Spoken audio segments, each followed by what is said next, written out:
नमस्ते। आज हम chapter 2 we are not afraid to die if we can all be together के question answer करेंगे। Understanding the text. First, list the steps taken by the captain, यानी captain ने क्या कदम उठाए उनकी लिस्ट बनाए। First, to protect the ship when rough weather began, यानी खराब मौसम शुरू होने पर जहाज को बचाने के लिए। Answer, he dropped the storm jib, tied a heavy mooring rope across the stern, double-lashed everything on board and wore life jackets with lifelines. यानी उसने तूफानी पाल को नीचे गिरा दिया। He dropped the storm jib, जहाज के पिछले हिस्से में एक भारी लंगर रस्सी बांधी। Tied a heavy mooring rope across the stern, जहाज पर मौजूद हर चीज को दोहरी रस्सी में बांध दिया। Double lashed everything on board, और लाइफलाइन के साथ लाइफ जैकेट पहन ली। And wore life jackets with life lines. Second, to check the flooding of the water in the ship, जहाज में पानी भरने से रोकने के लिए। Answer, he stretched canvas over the damaged parts, secured waterproof hatch covers and used hand pumps and a spare electric pump to remove the water.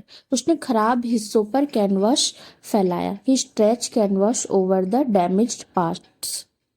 Waterproof hatch cover को सुरक्षित किया। Secured वाटरप्रूफ हैच कवर्स, और पानी निकालने के लिए hand pump और एक अतिरिक्त इलेक्ट्रिक पंप का इस्तेमाल किया। And used hand pumps and spare electric pump to remove the water. Second, describe the mental condition of the voyagers on 4 and 5 January, यानी 4 और 5 जनवरी को यात्रियों की मानसिक हालत बताएं। Answer, 4th of January, felt brief relief after pumping out water and eating food, but clouds gathered by evening, bringing back fear. यानी 4 जनवरी को पानी बाहर निकालने और खाना खाने के बाद थोड़ी राहत मिली। Felt brief relief after pumping out water and eating food, लेकिन शाम होते होते बादल छा गए और डर फिर से लौट आया। But clouds gathered by evening, bringing back fear.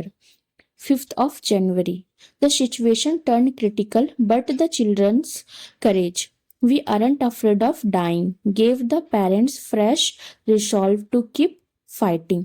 यानी 5 जनवरी को हालत गंभीर हो गए। द सिचुएशन टर्न क्रिटिकल, लेकिन बच्चों की हिम्मत, हमें मरने से डर नहीं लगता, ने माता पिता को लड़ते रहने का नया हौसला दिया। But the children's courage, we aren't afraid of dying, gave the parents fresh resolve to keep fighting.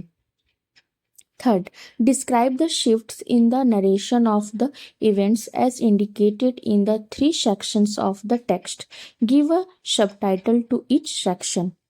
Text के 3 हिस्सों में बताई गई घटनाओं के बयान में आए बदलावों के बारे में बताएं। हर हिस्से को एक सबटाइटल दें।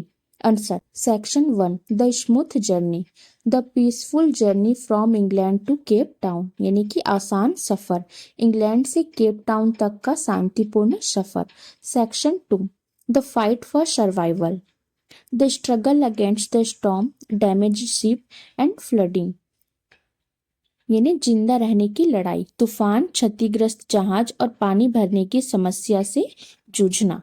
Section 3, rescue and relief, their struggle to reach Ile Amsterdam and finally finding safety, यानी बचाव और राहत, इल एम्स्टर्डम तक पहुंचने की जद्दोजहद और आखिरकार सुरक्षित हो जाना।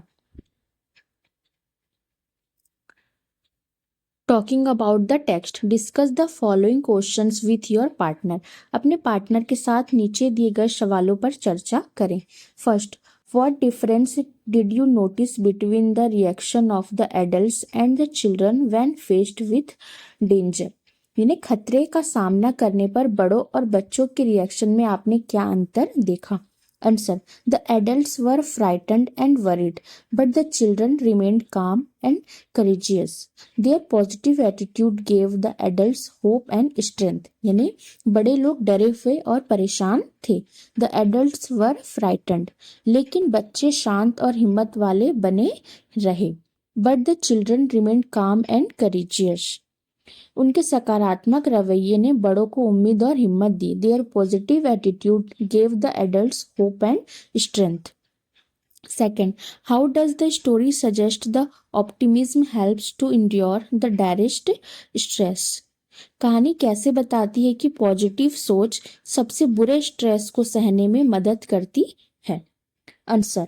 Optimism gives people hope and courage in difficult situations. The children's confidence and cheerful attitude encourage the parents to keep fighting and not give up. आशावाद लोगों को मुश्किल हालत में उम्मीद और हिम्मत देता है. Optimism gives people hope and courage in difficult situations. बच्चों के आत्मविश्वास और खुश मिजाज रवैये ने माता पिता को हिम्मत बनाए रखने और हार न मानने के लिए प्रेरित किया. The children's confidence and cheerful attitude encouraged the parents to keep fighting and not give up. Third, what lessons do we learn from such hazardous experiences when we are face to face with death. जब हम मौत का सामना करते हैं तो ऐसे खतरनाक अनुभवों से हम क्या सबक सीखते हैं. Answer. We learn to remain brave, calm and hopeful. We should face difficulties with determination, teamwork and presence of mind rather than losing hope. हम बहादुर, शांत और आशावादी बने रहना सीखते हैं. We learn to remain brave, calm and hopeful. हमें हिम्मत हारने के बजाय दृढ़ संकल्प, टीम वर्क और सूझबूझ के साथ मुश्किलों का सामना करना चाहिए. We should face difficulties with determination, teamwork and presence of mind rather than losing hope. Fourth, why do you think people undertake such adventurous expeditions in spite of the risk involved? आपको क्या लगता है कि लोग risk के बावजूद ऐसे adventures expedition क्यों करते हैं? Answer. People undertake such expeditions because of their love of adventure, curiosity, courage and desire to explore the unknown. Such experiences also test their strength and endurance. लोग रोमांच के प्रति अपने लगाव, जिज्ञासा, साहस और अनजान चीजों को जानने की इच्छा के कारण ऐसे अभियान पर जाते हैं.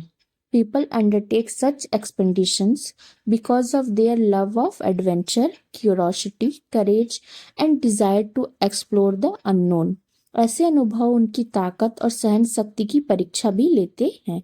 Such experiences also test their strength and endurance. Thinking about language, we have come across words like gale and storm in the account. Here are two more words for storm: typhoon, cyclone. How many words does your language have for storm? हमने इस विवरण में गेल और storm जैसे शब्द देखे हैं. यहाँ स्टॉर्म के लिए दो और शब्द दिए गए हैं, टाइफून एंड साइक्लोन. आपकी भाषा में स्टॉर्म के लिए कितने शब्द हैं? आंसर. वर्ड्स फॉर स्टॉर्म इन हिंदी यानी तूफान. स्टॉर्म यानी तूफान के लिए हिंदी में शब्द: तूफान, आंधी, झंझावात and bavandar. Second, here are the terms for different kinds of vessels: yacht, boat, canoe, ship, steamer, schooner. Think of similar terms in your language. यहाँ अलग अलग तरह के जहाजों के लिए शब्द दिए गए हैं: yacht, boat, canoe, ship, steamer, schooner. अपनी भाषा में ऐसे ही शब्दों के बारे में सोचें. Answer. Terms for vessels boats in Hindi यानी कि जहाजों, नाव के लिए शर्तें: नाव, नौका यानी कि बोट; जहाज एंड पोत यानी कि लार्ज शिप; डोंगी यानी कि कैनो या स्मॉल बोट; बजरा यानी कि बार्ज; स्टीमर, वाष्प पोत. Okay. Third, catamaran is a kind of a boat. Do you know which Indian language this word is derived from? Check the dictionary. कैटमरैन एक तरह की नाव है। क्या आप जानते हैं कि यह शब्द किस भारतीय भाषा से लिया गया है? डिक्शनरी देखें। Answer, it is derived from the Tamil word kattumaram. Kattu means to tie and maram means wood and tree, which means logs tied together. यह तमिल शब्द कट्टुमरम, कट्टू यानी कि बांधना और मरम यानी कि लकड़ियां पेड़ से बना है, जिसका अर्थ है एक साथ बंधी हुई लकड़ियां। Fourth, have you heard any boatman songs? What kind of emotions do these songs usually express? क्या आपने किसी नाविक के गाने सुने हैं? ये गाने आम तौर पर किस तरह की भावनाएं दिखाते हैं? Answer, popular boatsman songs such as the Bhatiyali of Bengal typically express emotions of longing, loneliness, spiritual devotion to nature and the daily struggle against the river. ये नाविकों के लोकप्रिय गीत जैसे बंगाल का भाटियाली आमतौर पर तड़प, अकेलेपन, प्रकृति के प्रति आध्यात्मिक भक्ति और नदी के साथ रोजमर्रा के संघर्ष की भावनाओं को व्यक्त करते हैं। Working with words. The following words used in the text as ship terminology are also commonly used in another sense. In what context would you use the other meaning? Text में ship टर्मिनोलॉजी के तौर पर इस्तेमाल किए गए ये शब्द आमतौर पर दूसरे मतलब में भी इस्तेमाल होते हैं। आप दूसरे मतलब का इस्तेमाल किन कॉन्टेक्स्ट में करेंगे? फर्स्ट है not, second stern, third boom, fourth hatch and fifth anchor.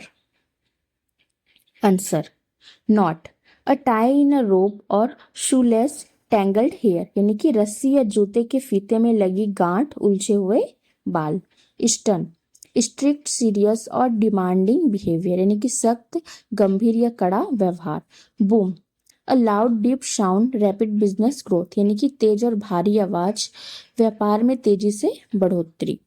hatch, an animal breaking out of an egg to make a secret plan, यानी कि अंडे से जानवर का बाहर निकलना, कोई गुप्त योजना बनाना। Anchor, a TV news presenter, a person who provides emotional support, यानी टीवी न्यूज प्रेजेंटर, भावनात्मक सहारा देने वाला व्यक्ति। Okay. Second, the following three compound words end in ship. What does each of them mean? नीचे दिए गए तीन कंपाउंड शब्द शिप में खत्म होते हैं, उनमें से हर एक का क्या मतलब है? Airship, flagship, lightship. Answer, airship, an aircraft that stays in the air using a large gas filled structure, यानी एक ऐसा एयरक्राफ्ट जो गैस से भरे बड़े ढांचे की मदद से हवा में रहता है। फ्लैगशिप, द मोस्ट इम्पॉर्टेंट और leading ship of a fleet और ऑर्गेनाइजेशन, किसी बेड़े या संगठन का सबसे महत्वपूर्ण या मुख्य जहाज। Lightship, a ship with a powerful light that acts as a lighthouse at sea, एक ऐसा जहाज जिसमें तेज रोशनी होती है और जो समुद्र में लाइट हाउस की तरह काम करता है।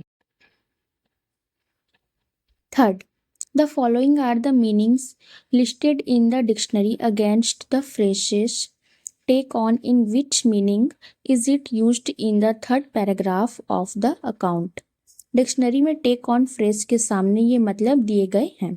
अकाउंट के तीसरे पैराग्राफ में इसका इस्तेमाल किस मतलब में किया गया है? यहाँ पे एस बी का मतलब है somebody and S T H यानी something. Okay. Take on something यानी to begin to have a particular quality और अपीयरेंस, टू एज्यूम समथिंग, यानी कोई खास गुण या रूप अपनाना, किसी चीज को स्वीकार करना। Okay. Second, take somebody on यानी to employ somebody, to engage somebody, यानी किसी को नौकरी पर रखना, किसी को काम पर लगाना। To accept somebody as once opponent in a game, contest और कॉन्फ्लिक्ट, यानी कि किसी खेल, प्रतियोगिता या लड़ाई में किसी को प्रतिद्वंदी के तौर पर स्वीकार करना। Third, take somebody something on यानी to decide to do something, to allow something somebody to enter, example a bus, plane और शिप। टू टेक समथिंग और समबडी ऑन बोर्ड यानी कि कुछ करने का फैसला करना, किसी चीज या व्यक्ति को अंदर आने देना, जैसे बस, प्लेन या जहाज में किसी चीज या व्यक्ति को सवार करना। Answer. In the third paragraph, before heading east, we took on two crewmen, American Larry Wiesel and Swiss Herb Schigler. Correct meaning: to employ somebody, to engage somebody, as well as to take somebody on board. ने तीसरे paragraph में पूर्व की ओर जाने से पहले हमने दो क्रू मेंबर लिए, अमेरिकन लैरी विजिल और स्विस हर्ब शिगलर। तो इसका मीनिंग है किसी को काम पर रखना, किसी से जुड़ना और किसी को जहाज पर ले जाना। ओके, ये आपको क्वेश्चन में पूछा गया था। Things to do. First, given on the next page is a picture of a yacht. Label the parts of the yacht using the terms given in the box. यानी कि अगले पेज पर एक यॉट की तस्वीर दी गई है, बॉक्स में दिए गए शब्दों का इस्तेमाल करके यॉट के हिस्सों को लेबल करें। Okay, bow, cabin, rudder, cockpit, stern, boom, mainsail and mast. जैसे कि आप इमेज में देख सकते हैं। ओके, आपको बुक में भी दिया गया है। Second, here is some information downloaded from the internet on Ile Amsterdam. You can view images of the island if you go online.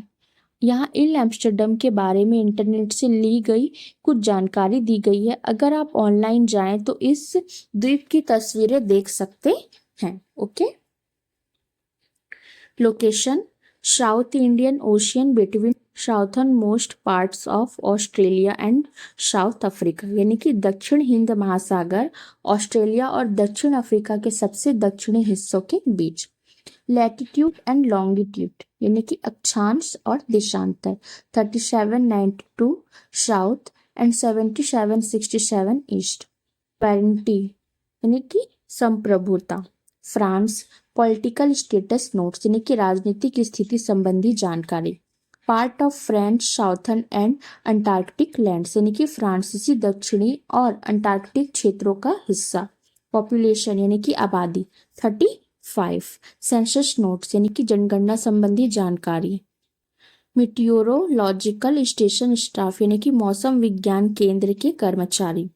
Land area in square kilometres, वर्ग किलोमीटर में भूमि का क्षेत्रफल, 86। Okay. Third, locate the Ile Amsterdam on the world map. दुनिया के नक्शे पर इल Amsterdam को ढूंढें। ओके, आप गूगल मैप में जाकर देख सकते हैं। यहाँ मैंने एक इमेज लगा दिया है।